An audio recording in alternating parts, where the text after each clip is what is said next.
Hello and welcome to a video that I was really looking forward to make. No, it's not simulator.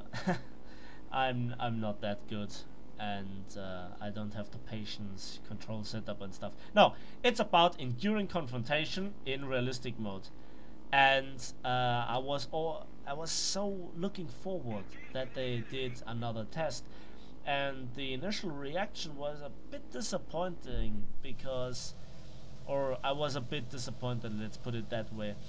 Now it was not too bad, but here you can see it was about the frontline mode that we now received from, I guess, simulator mode. And the idea is great, having a dynamic battlefield, having to relocate a lot, and also the 64 player base or players implementation is a great idea. I love the first test. I will support all other tests. The basic idea is nice. I really love it. There is nothing to complain about unless it would be a complete replacement for the standard RP battle. Now that is a problem because it would split the player base again. We already have 3 modes, at least theoretical.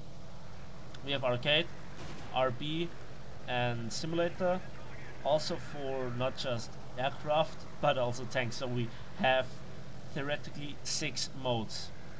That's a lot, and you also have to separate the player base into all battles for each mode for all tiers and have to guarantee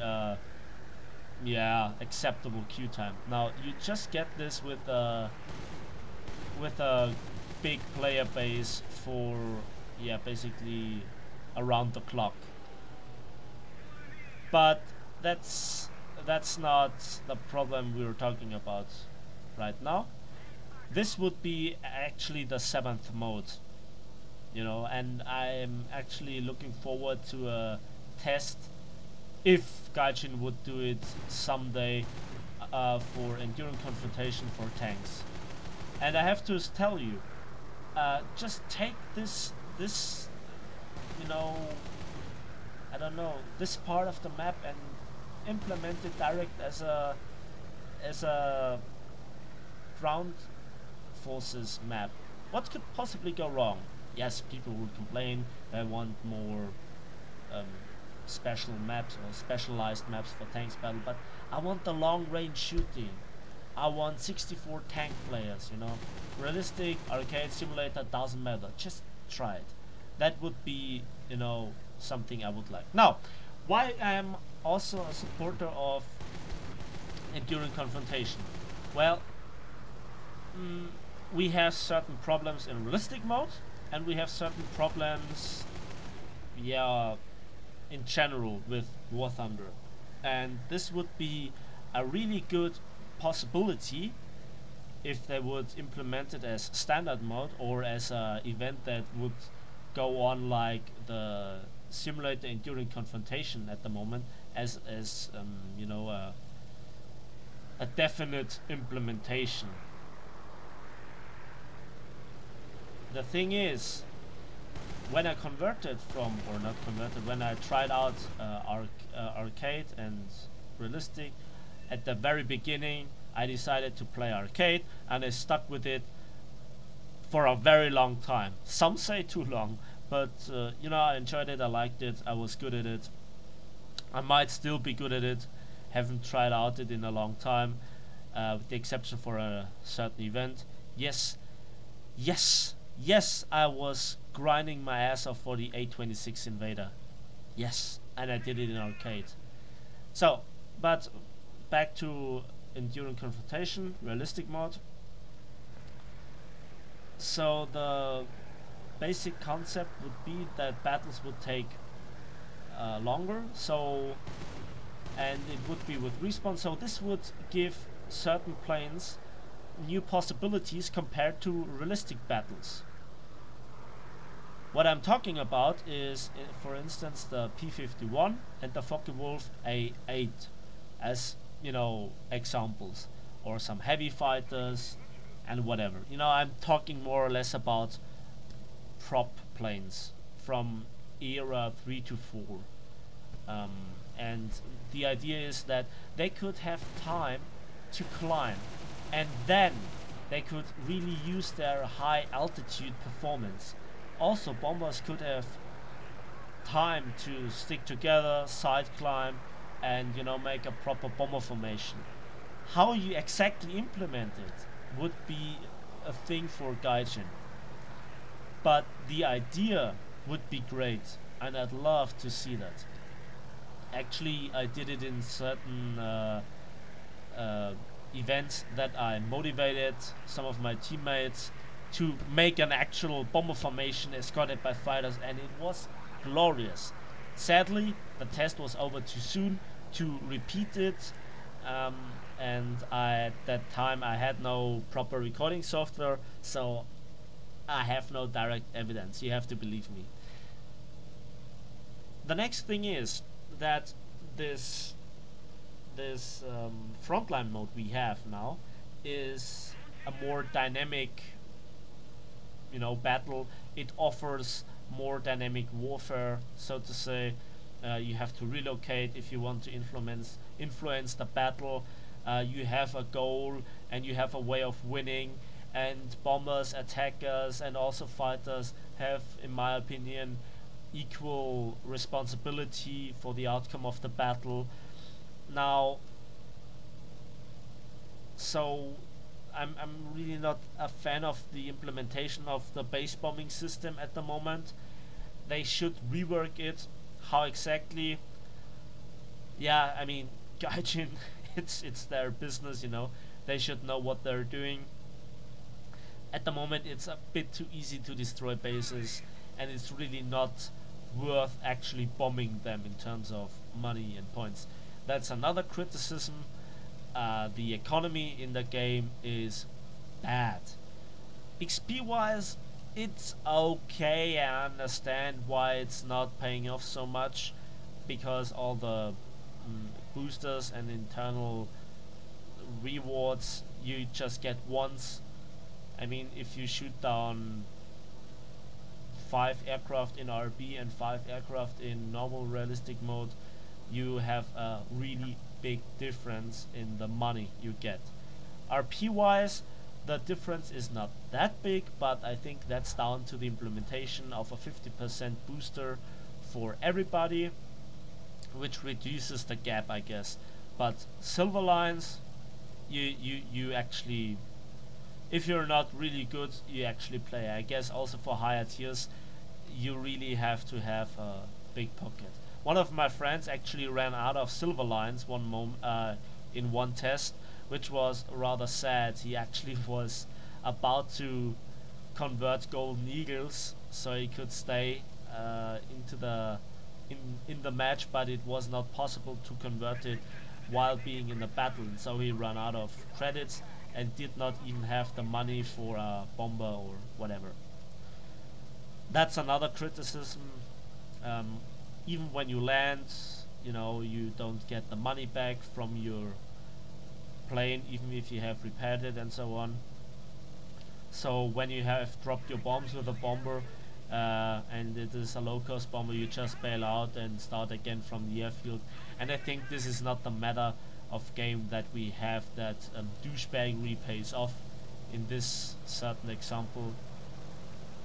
And the idea of mine would be to give people a reward booster of what I have achieved in the battle when they bring their plane home, and then they can repair it, you know. So this would be a motivation to not bail out and to try your best, you know, a reward when you survive. Now, leaving that aside, the next thing is the bad part about realistic. As I said, we have some problems. One of them is that especially American bombers, at the end of the battle, just run and they're in space, and it takes up to 15 to 20 minutes of just chasing them down.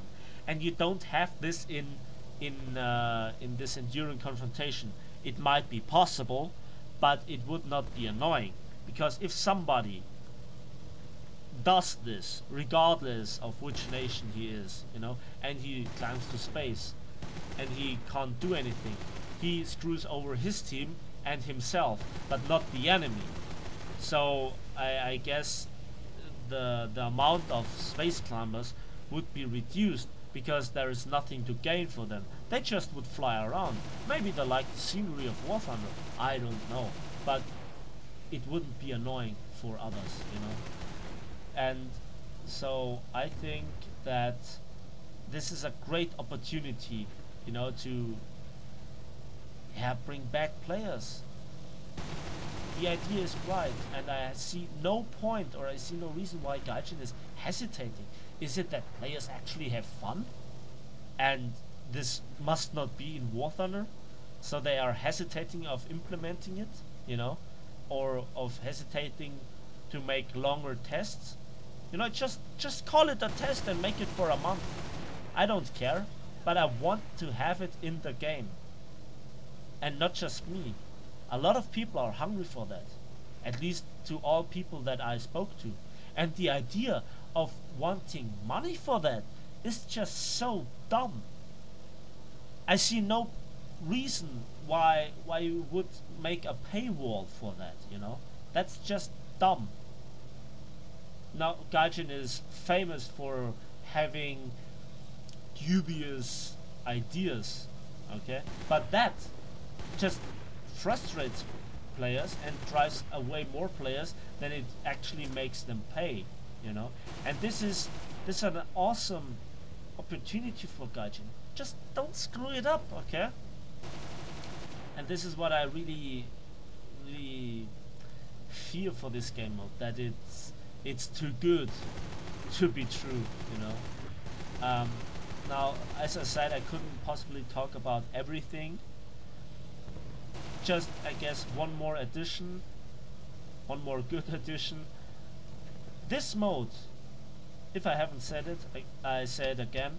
This mode offers also the opportunity for more gameplay. 64 player battles, Do it! And also, it gives planes that had other strength. Just, they have now the possibility to actively, show their strength. Like the P-51 with its good high altitude performance. Like the Focke-Wulf 8 with its good ammunition count and the amount of guns, It's not a very good plane in realistic battles under normal circumstances, But herein, you see, you at least have the possibility to make it work, You have the time to climb, you have the time for teamwork. You can set yourself goals. And for the matchmaker, why not just using the arcade matchmaker? Now watch this, and boom. Yeah, that was my original reaction. And yeah, again, about the arcade matchmaker, I think, making yourself a lineup and the highest battle rating aircraft decides in which battle you get, and you have certain backups, and you might have a spread of 0.7 BR, and you first have to start with a lower one, like they did in a test. I see no problem why they couldn't make a test about this. Again, a paywall is really not a great idea. And yeah, so I mean, if they implement it right now in this form, it wouldn't be the worst thing ever. But again, as you can see, the economy is not the best. Now, often I think Gaijin really makes the wrong decisions, and again, I have to say, the major problems are not that they want to make money. Of course they want to make money, but the way they do is often I can't understand it. Changes or introductions make no sense because they just piss off the player base. At least in regards to all the people I talk to, and so certain implementations they make really no sense. But this implementation of enduring confrontation would be very good in my opinion, and they should stop testing it, but they should implement more ideas, and just implement the modes in addition to realistic battles. As a replacement, it would be a bad idea, but additional, it would be great. Now, I think I have to really stop the video. It's again way too long. So thanks for watching. Thanks for listening. I hope I can see some feedback. And yeah, see you next time.